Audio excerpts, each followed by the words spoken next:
नमस्कार दर्शक बंधु चलतु नजर पकाइबा आज सकाळर केतोटी गुरुत्वपूर्ण खबर उपरे सेथिपाई वीडियोटी को शेष पर्यंत देखा मोर अनुरोध।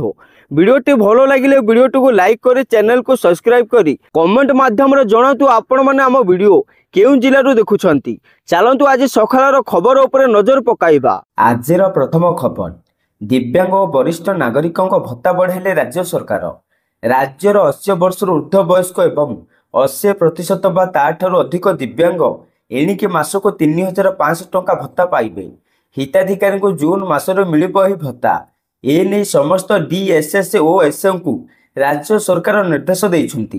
परवर्ती खबर जुलाई 1 रु 10 पर्यंत मैट्रिक सप्लीमेंटारी परीक्षा हबो। एथिरे उभय रेगुलर एवं एक्स रेगुलर परीक्षा गोटे सिटिंग एवं गोटे प्रश्न पत्र रे कराजियो बोली माध्यमिक शिक्षा परिषद पक्षर विज्ञप्ति प्रकाश पाई।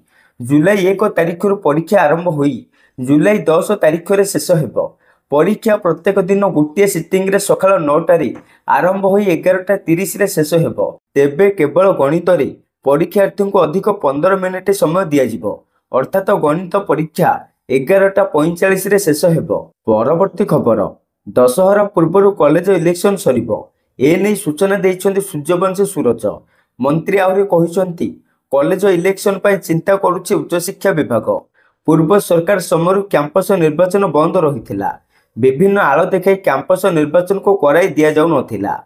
प्रथमे कॉलेज रे विशृंखला परे कोरोनार आड़ देखाई कैंपस निर्वाचन को बंद रखा जाइथिला। परवर्ती खबर सुरक्षा कर्मी को बड़ धरणर माओ दमन ऑपरेशन टलिले 26 रु ऊर्ध्व नक्सल।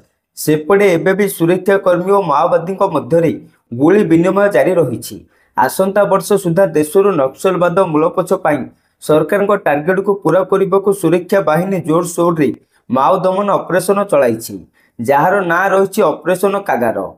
छत्तीसगढ़ ओडिशा तेलंगाना आदि राज्य मानक लुचि रही नक्सल को दमन पर स्वतंत्र ऑपरेशन आरंभ कर केंद्र सरकार।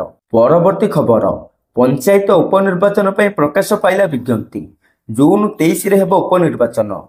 43 सरपंच 272 वार्ड सभ्य पर उपनिर्वाचन हेबो।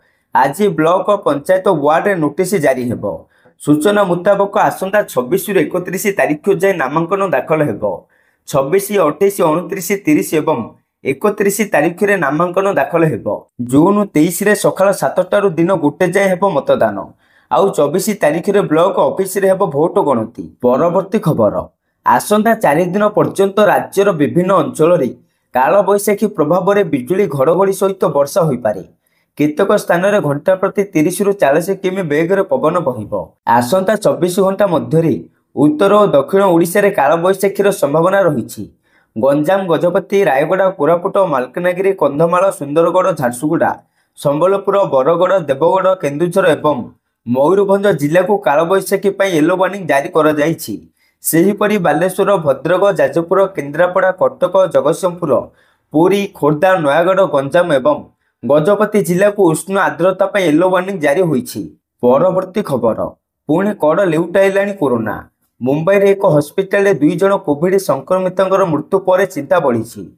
जदिओ ओडिशा रे पर्यंत जणे भी कहीं आक्रांत होई नाहंती, तेबे केरल, महाराष्ट्र और तमिलनाडु रे जणे पर जणे कोविड आक्रांत होउछंती। जनस्वास्थ्य निर्देशक कहिसंती यह कोविड रो नुआ भारिएंट नुही, तेणु न डरी सतर्क रहिबाको परामर्श देइछंती।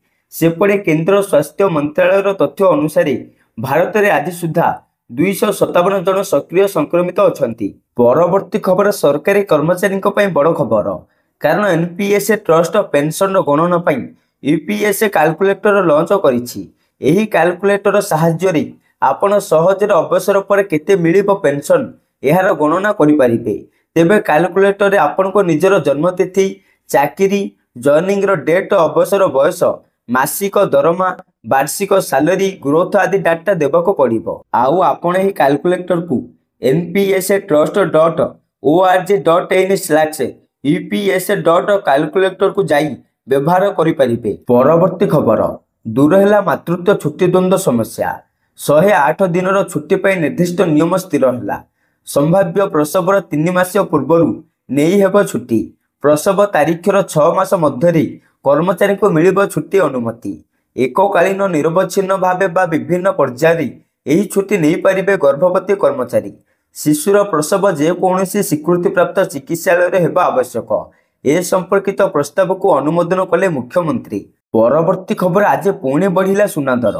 କାରଣ ଆଜି 24 କ୍ୟାରେଟ ସୁନାର ଦାମ 10 ଗ୍ରାମକୁ 97,420 ଟଙ୍କା ରହିଛି। ଗତକାଲି ଏହା 95,020 ଟଙ୍କା ଥିଲା। ଏଥିରେ 2,400 ଟଙ୍କା ବୃଦ୍ଧି ହୋଇଛି। ସେହିପରି 22 କ୍ୟାରେଟ ସୁନାର ଦାମ 10 ଗ୍ରାମକୁ 89,300 ଟଙ୍କା ରହିଛି। ଗତକାଲି ଏହା 87,100 ଟଙ୍କା ଥିଲା। ଏଥିରେ 2,200 ଟଙ୍କା ବୃଦ୍ଧି ହୋଇଛି। ପରବର୍ତ୍ତୀ ଖବର, ଓଡ଼ିଶାରେ ପହଞ୍ଚିଛନ୍ତି ଇସ୍ରୋ ଅଧ୍ୟକ୍ଷ ଡକ୍ଟର ଭି ନାରାୟଣନ୍। ବୁଧବାର ସେ control tool and training centre CTTC ଗସ୍ତ କରିଛନ୍ତି। CTTC ପରିଦର୍ଶନ ସମୟରେ ସେ ଚନ୍ଦ୍ରୟାନ ଓ ଗଗନୟାନ ଭଳି ଇସ୍ରୋର ଆଗାମୀ ମିଶନ ସମ୍ପର୍କରେ ସୂଚନା ଦେଇଛନ୍ତି। ପରବର୍ତ୍ତୀ ଖବର, ମେ 22 ଅର୍ଥାତ ଆଜି ପ୍ରଧାନମନ୍ତ୍ରୀ ନରେନ୍ଦ୍ର ମୋଦି ରାଜସ୍ଥାନ ଗସ୍ତ କରି ଅମୃତ ଷ୍ଟେସନ ଅଧୀନରେ ଦେଶର 103ଟି ରେଳ ଷ୍ଟେସନର ପୁନର୍ବିକାଶକୁ ଉଦ୍ଘାଟନ କରିବାର କାର୍ଯ୍ୟକ୍ରମ ରହିଛି। ଏନେଇ ପୂର୍ବତଟ ରେଳପଥ ପକ୍ଷରୁ ସୂଚନା ଦିଆଯାଇଛି। 18ଟି ରାଜ୍ୟ ଏବଂ କେନ୍ଦ୍ର ଶାସିତ ଅଞ୍ଚଳର 86ଟି ଜିଲ୍ଲାରେ 1,100 କୋଟି ଟଙ୍କାରୁ ଅଧିକ ବ୍ୟୟରେ ଅମୃତ ଷ୍ଟେସନ ଅଧୀନରେ 103ଟି ରେଳ ଷ୍ଟେସନର ପୁନର୍ବିକାଶ କରାଯାଉଛି। ପରବର୍ତ୍ତୀ ଖବର, ପ୍ରକାଶ ପାଇଲା ଯୁକ୍ତ 2 ରେଜଲ୍ଟ। ଗୋଟିଏ ଦିନରେ କଳା, ବିଜ୍ଞାନ, ବାଣିଜ୍ୟ ଏବଂ ଧନ୍ଦାମୂଳକ ଶିକ୍ଷାରେ ପ୍ରକାଶ ପାଇଛି। ହେଲେ ପାସ୍ ହାର 82.77% ରହିଛି। ପୁଅଙ୍କ ତୁଳନାରେ ଝିଅଙ୍କ ପାସ୍ ହାର ଅଧିକ।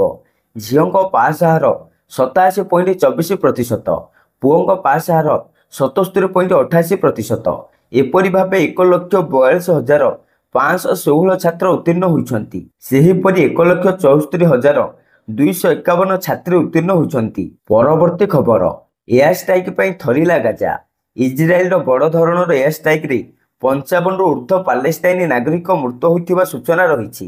ଗାଜା ସହର ସ୍ଥିତ ଏକ ବିସ୍ଥାପିତ କେନ୍ଦ୍ରକୁ ଇସ୍ରାଏଲ ଟାର୍ଗେଟ କରିଥିଲା। ଆନ୍ତର୍ଜାତୀୟ ସଂଗଠନର ଚାପ ସତ୍ତ୍ୱେ ଅମାନିଆ ଇସ୍ରାଏଲ କରିଚାଲିଛି ଆଟାକ୍। ତେବେ ମୃତକଙ୍କ ମଧ୍ୟରେ ଅନେକ ମହିଳା ଓ ଶିଶୁ ଥିବା ସୂଚନା ରହିଛି। ପରବର୍ତ୍ତୀ ଖବର, ଆତଙ୍କବାଦ ବିରୁଦ୍ଧରେ ଭାରତକୁ ମିଳିଲା ବଡ଼ ସମର୍ଥନ। ସେପଟେ ନେଦରଲ୍ୟାଣ୍ଡ ପ୍ରଧାନମନ୍ତ୍ରୀ ଡିକ୍ ସ୍କୁଫ ମଙ୍ଗଳବାର ବାଣିଜ୍ୟ, ପ୍ରଯୁକ୍ତିବିଦ୍ୟା ଏବଂ ସୁରକ୍ଷା କ୍ଷେତ୍ରରେ ଦ୍ୱିପାକ୍ଷିକ ସମ୍ପର୍କ ବୃଦ୍ଧି କରିବା ପାଇଁ ବୈଦେଶିକ ମନ୍ତ୍ରୀ ଏସ୍ ଜୟଶଙ୍କରଙ୍କ ସହ ଆଲୋଚନା କରିଛନ୍ତି ଏବଂ ସୀମାପାର ଆତଙ୍କବାଦ ବିରୁଦ୍ଧରେ ଭାରତର ଲଢ଼େଇକୁ ସମର୍ଥନ କରିଛନ୍ତି। ପରବର୍ତ୍ତୀ ଖବର, ଭାରତର ଚିକିତ୍ସା କ୍ଷେତ୍ରରୁ ଏକ ବହୁତ ଖୁସି ଏବଂ ଆଶାଜନକ ଖବର ଆସିଛି।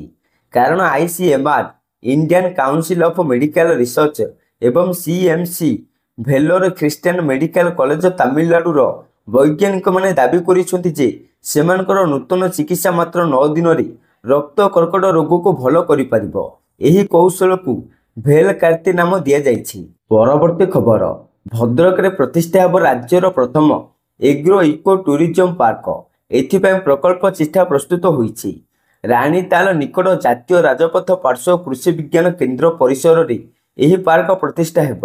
କୃଷି ବିଜ୍ଞାନ କେନ୍ଦ୍ର ପକ୍ଷରୁ ପ୍ରସ୍ତୁତ ହୋଇଥିବା ପ୍ରକଳ୍ପ ପ୍ରସ୍ତାବ ଉପରେ ମଙ୍ଗଳବାର ଜିଲ୍ଲା କାର୍ଯ୍ୟାଳୟରେ ବିଚାର ବିମର୍ଶ ହୋଇଛି।